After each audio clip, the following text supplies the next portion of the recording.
Fala galera, eu sou Heraldo Luiz e esse é mais um vídeo do canal Analítica Sem Dúvidas.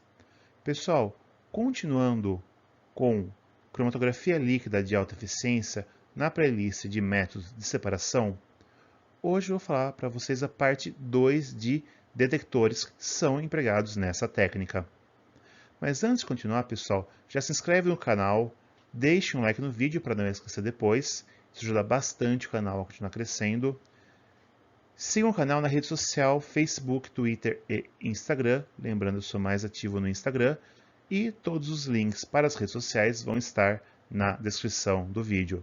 Agora sim, vamos para a aula. Pessoal, eu já falei para vocês todas as partes do HPLC e comecei detectores na aula passada. E também expliquei para vocês na aula passada sobre as características que devem ter detectores para HPLC, além daquelas iguais a CG. Se não lembrar, pessoal, vou deixar aqui no card o vídeo anterior. E apresentei para vocês alguns detectores que trabalham ou com índice de refração ou com espalhamento de luz. Tudo bem? De novo, pessoal, não está lembrado? Card aqui na tela. Nessa aula, pessoal, vou falar um pouco agora sobre os detectores UV-Vis. Eles são para analíticos que possuam grupos cromóforos, ou seja, grupos capazes de absorver luz. Então, pessoal, o que vai acontecer, na verdade, quase todos os compostos orgânicos têm essa capacidade, que é a absorção de luz, na verdade, é uma transição do HOMO para o LUMO, ou seja, do orbital de menor energia ocupado para o orbital de menor energia desocupado. Se vocês não lembram, pessoal, eu vou deixar aqui no card, aqui no card, o link para a playlist completa de espectrometria molecular. Bem, e lá a primeira aula já é transições eletrônicas. E o detector em si, na verdade, é idêntico a um espectrofotômetro UV-Vis. Então, pessoal, se não viu aquele card para ter mais informações, não viu aquela playlist, volta lá, assista ou veja também depois desse vídeo, para poder entender todos os fenômenos. Eles podem ser de comprimento de onda fixo, comprimento de onda variado, com detectores de fotocélula ou detector de arranjo de diodos. Eu vou falar para vocês um pouco de cada um deles. Aqui, pessoal, alguns grupos cromóforos, o comprimento de onda e o epsilon dele, tudo bem? Se você olhar em livros, pessoal, de HPLC e também que trabalham com espectrometria molecular, você vai achar diversas tabelas com diversos grupos, as absorções. Coloquei algumas aqui, pessoal, algumas mais intensas, né? Por exemplo, aqui de aldeídos, você tem duas absorções. Essa aqui é bem pouco intensa. O grupo amina, grupo éter, é dupla. Que três duplas conjugadas, né? Aumenta bastante o epsilon, né? O coeficiente de absortividade. Grupo nitro, grupo sulfóxido. Então, pessoal, sempre tem que ter essa propriedade. E, obviamente, pessoal, quanto mais intenso o epsilon, lembrando a lei de Beer, você pode conseguir determinar concentrações menores, porque a absorbância é igual à absortividade molar, né, o coeficiente de absortividade molar, vezes o tamanho da cubeta, vezes a concentração. Pessoal, não lembre a lei de Beer, também card aqui. Vejam depois, caso não tenham visto ainda. Tudo bem? Outra coisa importante, pessoal, também eu já falei isso para vocês nas aulas de espectro UV-Vis, a transparência do solvente. Alguns solventes naturalmente absorvem comprimento de onda, ou seja, essa que a tabelinha eu já apresentei antes, por exemplo, a água absorve aqui mais ou menos 190, ou seja, comprimentos menores de 190 não posso usar água. Depois o ciclohexano, pentano, acetonitrila, que é muito utilizada, é mais ou menos 200. O outro, cadê o metanol? Aqui é o metanol 210 mais ou menos, então são os mais utilizados para fase reversa, né? O hexano, que é usado em fase normal, também 210. Qual outro aqui? Vamos ver. Clorofórmio, que também é usado em fase normal, 250 aproximadamente, 240 aqui, mais ou menos. O éter também às vezes é utilizado, 220. Então eu tenho que tomar cuidado para o solvente que eu estou utilizando na fase móvel não atrapalhar a absorção do meu analito. Tudo bem, pessoal? Mas, qualquer dúvida também, voltem também na playlist de espectro molecular. E as cubetas, pessoal, que são utilizadas no detector, não pode ser igual ao de UV-Vis. Elas podem ter esse formato aqui, são cubetas em fluxo, na verdade, essa é chamada em Z. Então aqui sai o eluente da coluna, né, o eluído. Aqui então é meu caminho óptico, né, o B da lei de Beer. E duas janelas, né, de quartzo que vai incidir a luz da fonte e depois vai passar a luz atenuada e pode sair da cela, né, a amostra, o analito, pode ir para outro detector ou para o descarte. É muito comum ter o UV-Vis associado a outro detector, como massas, por exemplo. Vou falar mais de massas nas próximas aulas. Tudo bem, pessoal? Então, assim é a cela, né, a cubeta do HPLC. Alguns equipamentos, pessoal, têm uma cela mais cônica só para diminuir a reflectância, né, e difração de luz internamente. E essa geometria aqui diminui um pouco a reflexividade das paredes. Tá? Então é mais curiosidade mesmo, pessoal. Embora aumente um pouco o tempo de retenção, porque aumenta o volume dela. Tá? Então o volume morto dela é um pouco maior. Basicamente isso, tá? Mas as duas são utilizadas e não dá tanto problema assim. O primeiro detector, pessoal, de comprimento de onda fixo, ele usa como fonte uma lâmpada de vapor de mercúrio, que tem a emissão em 245 nanômetros. Muitos compostos já absorvem, bem ou mal, nesse comprimento de onda, dessa faixa aí. Mas para melhorar um pouco, alguns equipamentos costumam vir com um filtro fosforescente de óxido de fósforo. Parece trava-língua, né? Ele costuma emitir daí em 280 nanômetros, tá? Lembrando, fluorescência também é um fenômeno molecular, tá? Se não lembra, eu falei dele, sempre voltando aqui no card, que vai estar toda a playlist de UV-Vis. Esse aqui, a construção dele, pessoal, é bem simplesinha, né? A lâmpada de mercúrio, o filtro de interferência, né, que é o de fosforescência, desculpa, a célula em Z e uma fotomultiplicadora, uma fotocélula como detector, igual é o detector de UV-Vis. Tudo bem? Bem simples, pessoal. Lembrando, não entendeu toda essa parte, assista a playlist de espectrometria molecular e a introdutória de espectroanalítica, que acho que é quando eu falo de detectores. Já equipamentos de comprimento de onda variado, ele vai ter uma fonte luminosa de espectro contínuo.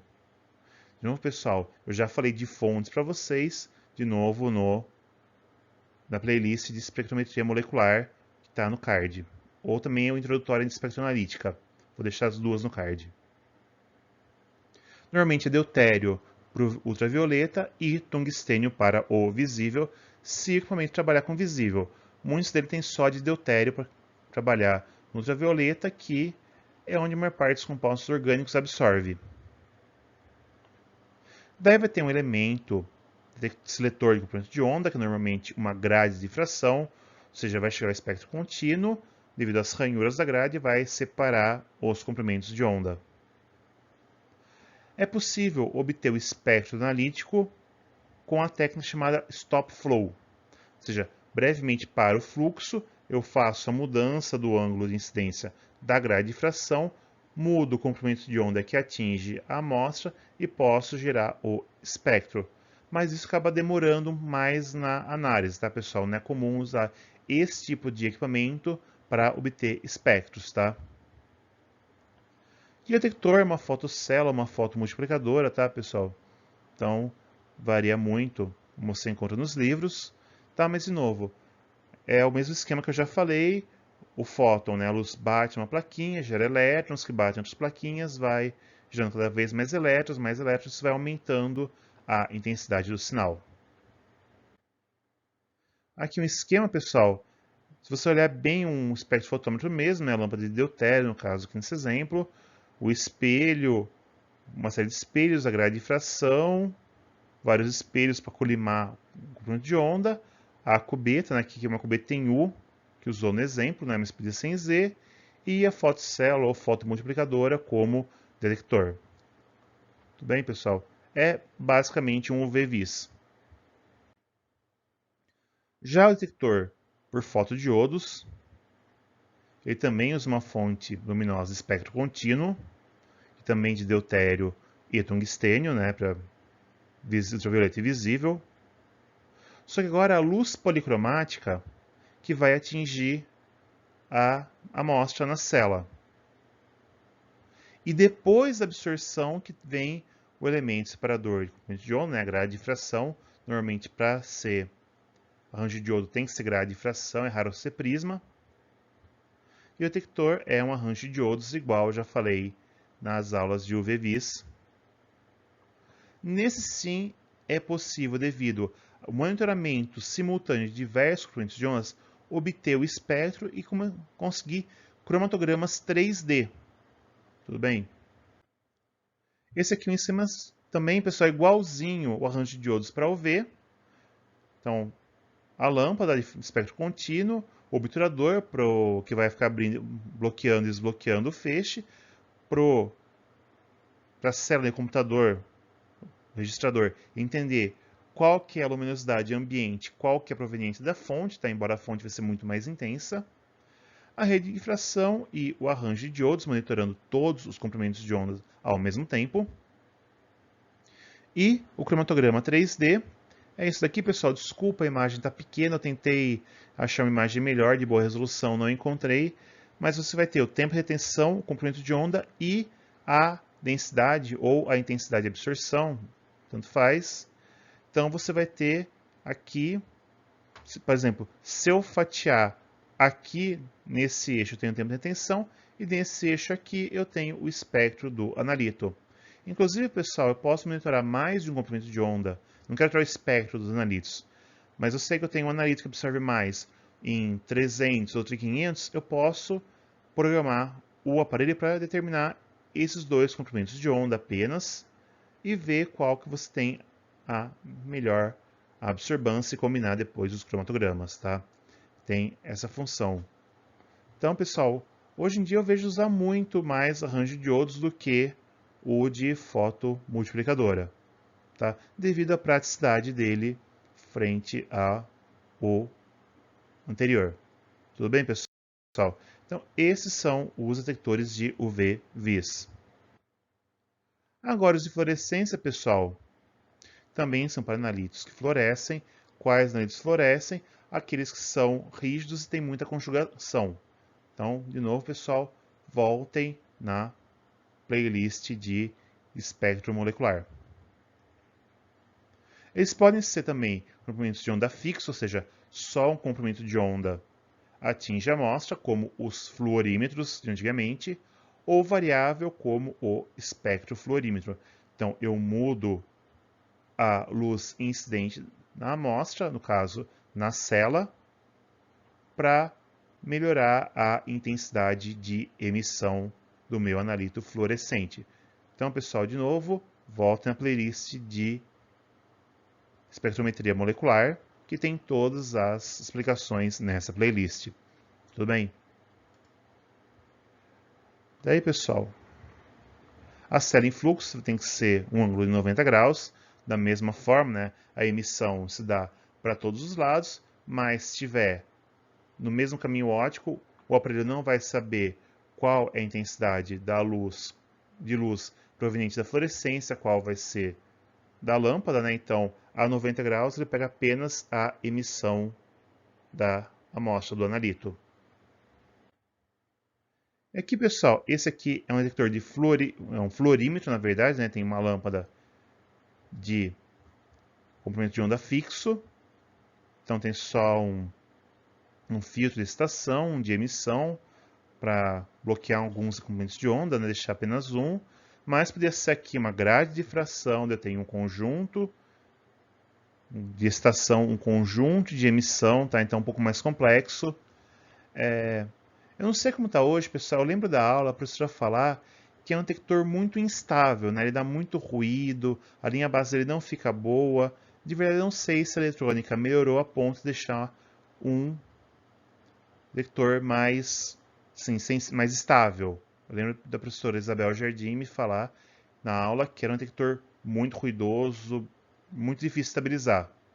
Tá? Então, eu não sei realmente, mas se o nariz é fluorescente, né, pode ser que compense. Se ele fluoresce bastante, compensar essa flutuação ruidosa. Tudo bem? Então é isso, pessoal. Esse foi o vídeo de hoje. Espero que tenham gostado. Pessoal, chegou até aqui? Se inscreve no canal, deixe o like no vídeo, ative as notificações para receber novos envios. Siga o canal nas redes sociais, Facebook, Twitter e Instagram. Lembrando que eu sou mais ativo no Instagram. Vou deixar todos os links aqui na descrição do vídeo. Dúvidas, pessoal, podem ser ou deixadas nos comentários, estão abertos para isso, ou enviadas por e-mail, no e-mail que é semduvidas@gmail.com ou através das redes sociais. Lembrando, sempre sou mais ativo no Instagram. Quem quiser e puder colaborar financeiramente com o canal, o botão Valeu Demais já está ativo. Vocês podem doar qualquer valor a partir de R$1. Lembrando, é uma doação, não é obrigatório. Confiram, pessoal, outras playlists que eu vou deixar aqui também linkadas, em especial a de espectrometria molecular, né, espectro VVIS, que é muito associada com esse conteúdo que eu tratei aqui hoje de detectores para HPLC. É tudo por hoje, pessoal. Espero ver vocês na próxima. Até mais. Valeu. Tchau.